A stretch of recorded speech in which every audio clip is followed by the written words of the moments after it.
Hello everyone. ప్రతి ఒక్కరు కూడా మనం జాబ్ వచ్చిన డే నుంచి కూడా ప్రాపర్టీస్ సంపాదించడంలో, ఆస్తులు కూడబెట్టడంలో మనం చాలా బిజీ అయిపోయాం కదా. అంటే రిటైర్మెంట్ తర్వాత మనం ఇది కొనాలి, తర్వాత అది దాంట్లో సెట్ అవ్వాలి, దీంట్లో మన పిల్లలకి బాగా చూసుకోవాలి అని చెప్పేసి చాలా ఉంటాయి కదా అందరికీ కోరికలు కూడా.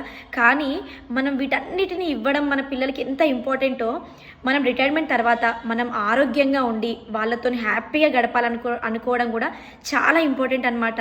అంటే ప్రతి ఒక్కరు కూడా ఏంటంటే, మీరు ప్రాపర్టీస్ని సంపాదించడానికి, ఆస్తుల్ని కూడబెట్టడానికి ఎంతైతే టైం పెడతారో మీ ఆరోగ్యాన్ని కాపాడుకోవడానికి కూడా అంతే టైం పెట్టాలి. ఎందుకంటే వాటికన్నా విలువైంది మీ ఆరోగ్యం. ఎందుకంటే మీరు వాళ్ళతో ఉంటే వాళ్ళకి అన్నిటికన్నా ఎక్కువ ధైర్యం, ఎక్కువ వాళ్ళకి అన్నీ సాధించిన ఫీలింగ్ అనేది ఉండాలంటే మనం వాళ్ళతో ఆరోగ్యంగా, హెల్దీగా, యాక్టివ్గా ఉండాలి. కాబట్టి ఈ రోజు నుంచే వాటికి ఎంత ఇంపార్టెన్స్ ఇస్తున్నారో మీ ఆరోగ్యం గురించి కూడా అంత ఇంపార్టెన్స్ ఇవ్వండి. Okay, thank you.